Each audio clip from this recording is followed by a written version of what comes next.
بیان ہوئی۔ ایک اور میں یہاں پر ایک اسی تجارت کی اہمیت کو بیان کرنے کے لیے ایک واقعہ بیان کروں گا۔ یہ واقعہ ہے ابن عمارہ ابن طیار، یہ صحابی امام صادق علیہ السلام ہیں۔ امام صادق علیہ السلام کے دور میں یہ زندگی کرتے تھے۔ یہ روایت اس لیے بیان کر رہا ہوں کہ تاکہ تجارت کی اہمیت واضح و روشن ہو جائے۔ یہ کہتے ہیں کہ میں ایک دفعہ اس طرح ہو گیا کہ میرا سرمایہ میرے دست سے نکل گیا اور میرے پاس کچھ بھی نہیں بچا۔ جیسے ہم کہتے ہیں نا ایک شخص دیوالیہ ہو گیا یا کنگال ہو گیا۔ پہلے بھی یہ تاجر تھا، معروف تاجر تھا، لیکن ایک دفعہ ایسا اس کو نقصان آئے یا اس کو مشکلات ہوئیں، یہ خود نقل کرتا ہے کہ میں دست خالی ہو گیا، اصل میرے پاس کوئی سرمایہ اور کچھ بھی موجود نہیں تھا۔ میں امام صادق علیہ السلام کی خدمت میں گیا اور امام علیہ السلام سے یہ اپنا جریان، اپنی داستان ذکر کی کہ مولا میں تو اصلاً فارغ ہوں، اب میرے پاس کچھ بھی نہیں ہے۔ آپ جانتے ہیں کہ میں ایک تاجر تھا، معروف تاجر تھا، لیکن اب یہ کچھ بھی میرے پاس نہیں، اب میں کیا کروں؟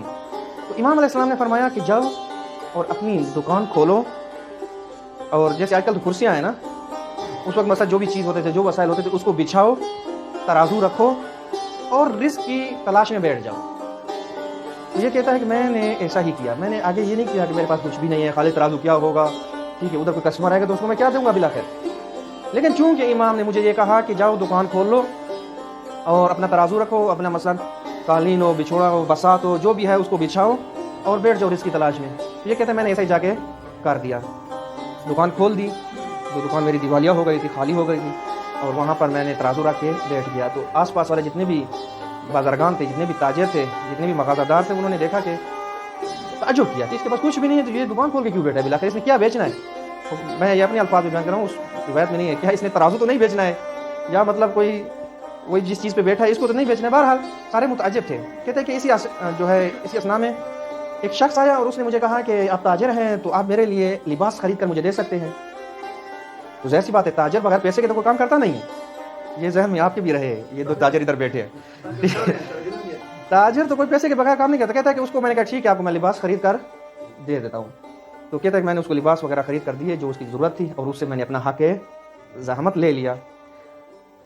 یہ جو ہی میرا کسٹمر فارغ ہوا، میں بیٹھا، دوبارہ ایک اور آ گیا۔ تو وہ کہتا ہے کہ میرے پاس پارچا ہے، کاٹن جس کو ہم کہتے ہیں یا انگلش میں نیلن کہتے ہیں، یہ والا پارچا، یہ کپڑا میرے پاس ہے، اور میں آپ کو دینا چاہتا ہوں 1 سال کی مثلا قرض کے اوپر، آپ یہ رکھ لو اور اس کو بیچو، میں 1 سال بعد اس سے آپ سے پیسے لوں گا۔ تو میں نے قبول کیا، میں نے کہا ٹھیک ہے، یہ مجھے دے دو، 1 سال بعد پیسے دے دوں گا۔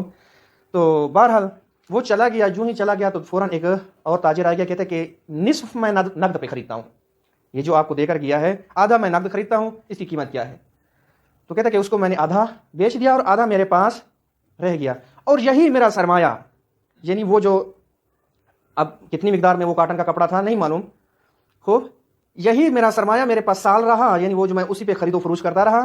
جب سال گزرا اور جب میں نے اس کو پیسے دینے تھے، میں اسی جگہ پہ ٹھہرا تھا تجارت میں جہاں میں پہلے تھا، اسی طرح معروف تاجر جس کے پاس سب کچھ ہے بازار کے اندر۔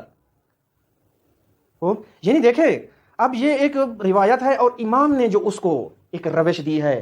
اب ہم دیکھیں ذرا سے پاکستان میں نظر دوڑائیں، اب مثلا یہاں پہ وضعیت اور ہے، ہر ملک کی وضعیت اور ہوتی ہے۔ اب پاکستان کے اندر دیکھیں مثلا اسٹوڈنٹ جو مثلا کالج پڑھتے ہیں، یونیورسٹی پڑھتے ہیں، سالہ سال بیکار رہتے ہیں۔ کیوں بیکار رہتے ہیں؟ نوکری کے انتظار میں۔ بھائی نوکری لگے گی تو پھر جو ہے نا کچھ آئے گا، جب تک نوکری نہیں لگتی گھر میں بیٹھے ہیں، کھانے کا بھی بوجھ۔ اب ایسے نوجوانوں کو امام علیہ السلام کے یہ واقعات بتانے چاہیے کہ بھائی آپ جاؤ، ایک دفعہ رزق کی تلاش میں جاؤ، ایک جگہ پر بیٹھو، اپنی ایک بسات بچھاؤ، اپنا ایک ترازو رکھو، خدا بہترین رزق دینے والوں میں سے ہے۔ یہاں پر امام نے اس کو نہیں کہا بس آپ قرض لے لو، آپ مثلا کوئی